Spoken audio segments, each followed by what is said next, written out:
ஆமா சொன்னது கேளுமா. நீ வீட்டுக்கு நீ முதல் பொண்ணுமா நீ. ஆமா சொன்னா கேளுடா. நான் வச்சுனா உங்களுக்கு பழக்கம். நான் வச்சுனா உங்களுக்கு பழக்கம். நான் பார்த்து ஜாலிக்கலாமா இட்டு போயிடுவான். இப்போ விட்டுட்டு அவன் சொலிசா உட்காந்து சாப்பிடுவான். அவனை பத்தி எனக்கு தெரியுமா. ஆமா நான் பார்க்கவே ரொம்ப கஷ்டமா இருக்கு. ஒரு அப்பாவ இவ்ளோ கெஞ்ச வுட்டுட்டு எப்படி ஒரு பொண்ணு கல் மனசோட அந்த பையன் கூட போகுதுன்னு எனக்கு தெரியல. லவ் இம்பார்ட்டன்ட் தான், நான் இல்லன்னு சொல்லல. அதுக்காக அப்பா, அம்மா இவ்ளோ வருஷம் கஷ்டப்பட்டு வளர்த்து உன்ன படிக்க வச்சு உனக்கு தேவையானது எல்லாத்தையும் பண்ணி, சடனா எப்படி உன்னால விட்டு போ முடியுதுன்னு தெரியல. நீ எத்தன வருஷம் வேணாலும் லவ் பண்ணு. 4 வருஷம், 5 வருஷம் லவ் பண்ணு. ஆனா அவன் பொறந்ததுலேருந்து அவங்க உன் கூடவே இருக்குறாங்க. அவங்கள விட்டு போறதுக்கு எப்படி மனசு வருதுன்னு தெரியல. இந்த பொண்ணு இல்ல. இந்த மாரி போற பொண்ணுங்க எல்லாருக்கும் ஒண்ணே ஒண்ணு சொல்றேன். இப்ப வேணா நீங்க எடுக்கிற முடிவுன்னு கரெக்ட்டு அப்படின்னு நெனச்சுட்டு போவீங்க.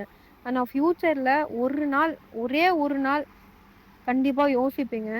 தப்பு தான் நம்ம பண்ணது. அப்பா, அம்மா விட்டு வந்தது தப்பு தான் அப்படின்னு யோசிப்பீங்க. நீங்க வந்து செலக்ட் பண்ற பையன் கரெக்ட்டா இருந்தா ஓகே. நீங்க தப்பிச்சது உங்க லைஃபு.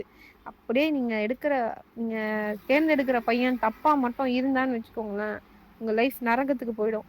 அவ்வளோதான். உங்க லைஃப் டோட்டலா முடிஞ்சிருச்சு. அன்னைக்கே நெனச்சுக்கோங்க. இப்ப நீ ஏன் என் பின்னாடி வரீங்க? அப்படி இப்படின்னு சொல்ற. இப்ப நாளைக்கு உனக்கு ஒரு பிரச்சனை அப்படின்னா, அவங்க தான் வந்து நிப்பாங்க. இப்ப நாளைக்கே அந்த பையன் உன்ன கல்யாணம் பண்ணி கன்சீவ் ஆயிட்டு விட்டுட்டு போயிட்டாங்கன்னா, நீ எங்க போவ? அப்ப அவன தேடின்னு போவியா? இல்ல வேற ஏதாவது வழி இருக்கா உனக்கு? எதுவுமே கிடையாது. இந்த காலத்துல சிங்கிள் பேரண்ட்டா வாழ்றது எவ்ளோ கஷ்டம்னு, சிங்கிள் பேரண்ட்ட கேட்டு பாரு உனக்கு தெரியும். ஸோ ஈஸியா அப்பா, அம்மாவ கழட்டி விட்டு போவாதீங்க. ஃப்யூச்சர்ல நீங்க ரொம்ப ஃபீல் பண்ற மாரி சம்பவம் நடக்கும்.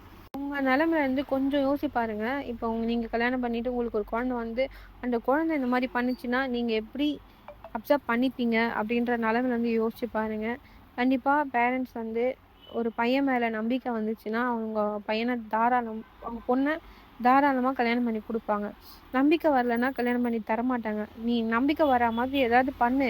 ஒரு பொண்ணு வேணும்னா, அத பண்ணி தான் ஆவணும். ஈஸியா எடுத்து குடுத்துற மாட்டாங்க. ஏன்னா எல்லா பேரண்ட்ஸுமே பயப்படுறது ஒண்ணே ஒண்ணு தான். நம்ம வீட்ல மகாராணி மாரி இருந்த பொண்ணு, அங்க போயிட்டு கஷ்டப்படக்கூடாது அப்படின்னு நெனைக்கிறவங்க தான் எல்லா பேரண்ட்ஸ். அதுக்காக தான் மோஸ்ட்லி லவ்ல வந்து ஃபைட் வரும். சில பேர் ஜாதி அப்படிலாம் பார்க்குறவங்க இருக்கிறாங்க. நான் இல்லன்னு சொல்லல. மோஸ்ட் ஆஃப் பேரண்ட்ஸ் இதுதான் யோசிப்பாங்க. எப்படி நம்ம பொண்ண பார்த்துக்குவான்? எப்படி நம்ம பொண்ணு அங்க போய் வாழும்? அப்படின்ட்டு தான் யோசிக்கிறது. அத வந்து நீங்க வந்து அவங்களுக்கு கிளியர் பண்ணுங்க. கண்டிப்பா உங்க லவ் சக்சஸா தான் முடியும். ஸோ ட்ரை பண்ணி பாருங்க. இந்த மாரி அம்மா, அப்பா விட்டுட்டு போகாதீங்க. அது ரொம்ப பாவம். அந்த அது அப்படியே உங்களுக்கு பேக் ஃபயர் ஆக கூட ஆகலாம். உங்க குழந்தை உங்களுக்கு நாளைக்கு பண்ணலாம். ஸோ அதுக்காக தான் சொல்றேன். அவங்க இருக்கும்போது தான் அவங்கள நம்ம பார்த்துக்க முடியும். அவங்க கிட்ட நம்ம இது பண்ண முடியும், வாழ முடியும். அவங்க இல்ல அப்படின்னா, நீங்க போய் தேடினாலும் அவங்க கிடைக்க மாட்டாங்க. நீங்க வானத்துலருந்து அவங்கள புடிச்சிட்டும் வர முடியாது. ஸோ